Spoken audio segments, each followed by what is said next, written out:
Alrighty, so as promised, we're going to show you a new technique for making circles and cones, okay? So we're going to take about an 18-inch piece of core wool, and I'm going to split this in half. I am going to first show you how to do a ball. So when you do the ball, this is so cool, guys. Watch this. You make a knot, and you pull it. You don't want it super tight because you don't want to, you don't want to tear it. And for the ball, we're going to do it again. It is not that easy. It is that easy. Are you ready? And then I'm just going to take a little bit like this and always be on a surface to protect your needles if they should hit something. You're such a genius. Do you see how fast this is? That is not the way we used to make those. It is not. Like, it used to take like hours and Yes. hours just to get the center of the ball. You know, this already has a nice feel to it.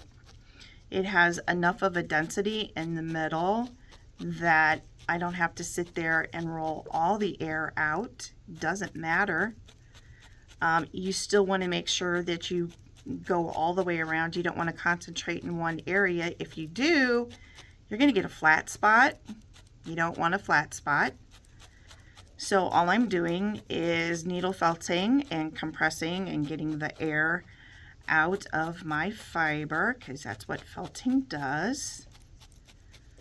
All right, so that's awesome. So if you keep going like that, you keep going like this, and this is where the initial shaping also, okay? Yep. So the initial shaping into whatever you are making, and in this case we're doing a circle or a ball.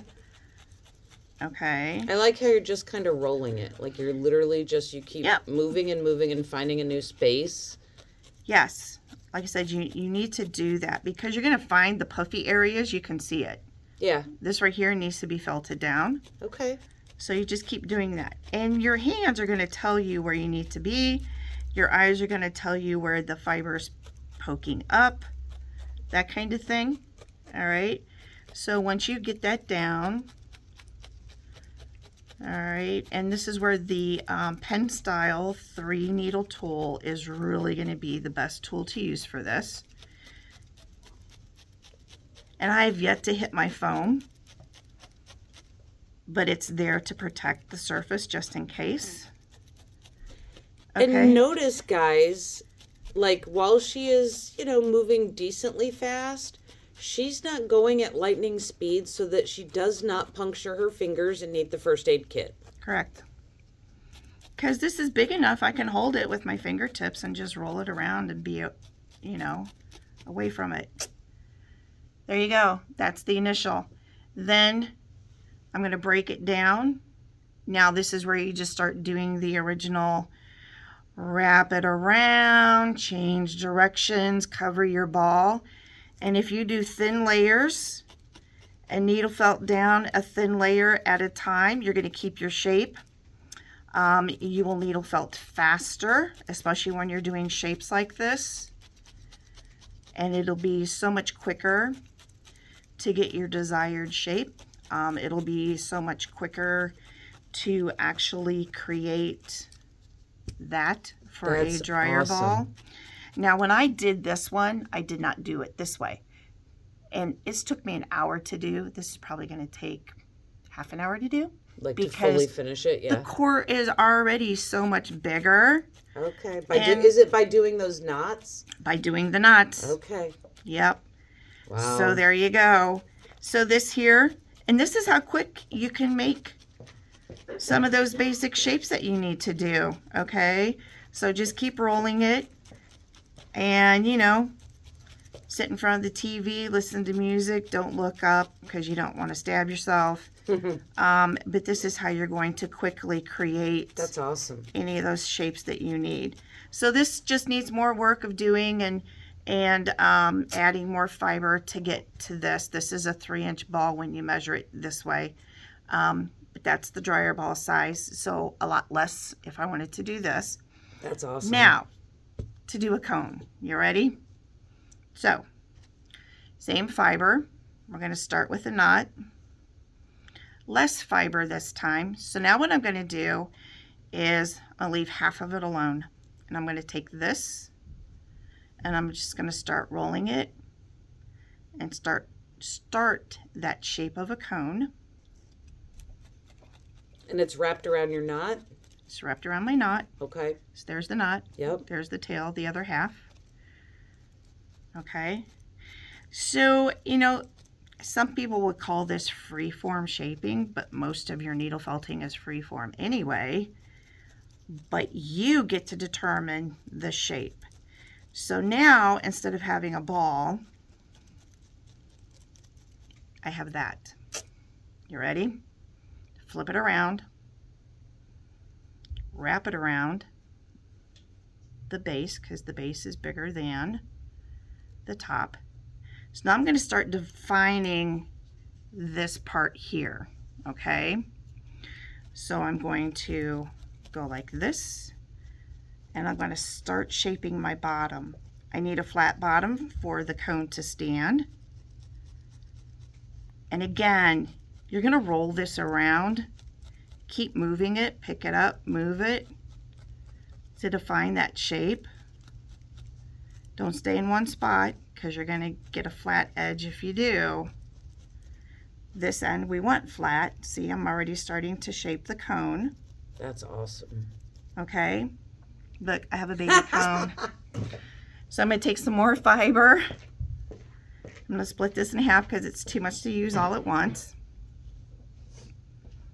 And I'm going to continue to wrap around the base.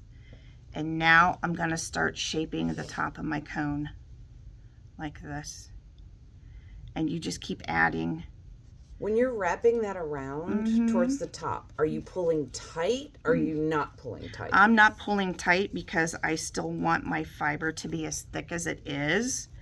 I still need that density of the core wool. Okay. Okay. But I'm able to control how I put it, where I put it. Now, when I go this way, I'm actually pushing it down from the top. When you do this, you're just condensing in that area. But if you push this way, or if you go that way, this way it's going to grow that way, this way it's going to shrink it in a little bit. But I'm trying to get that shape established. When you shrink it in, do you mean the circumference or the height or both? Oh, it changes the height. Okay. See, it's going down. Okay. But I'm also creating and shaping the tip that I need it to be. She's making a mini Christmas tree, I guys. am. But this is how you would start. This is how we did the gnome. Okay. This is how you would do the trees. If you're doing any other character that has a body shape like this, because you can build on these and you can make these anything that you want.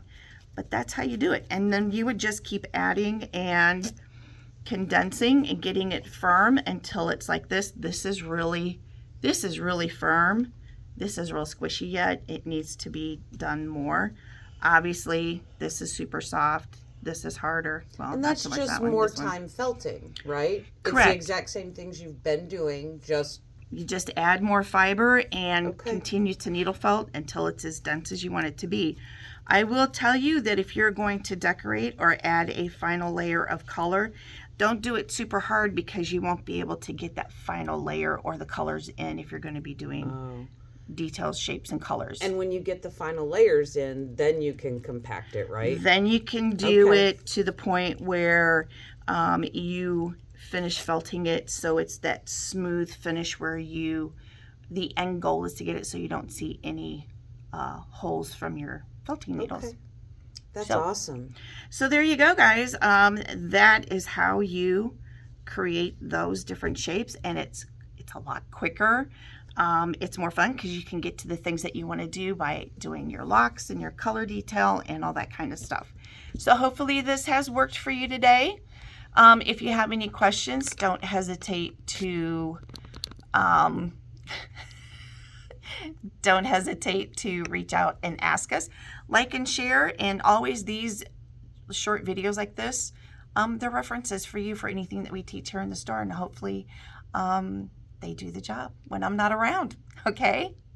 You have a great one. Bye.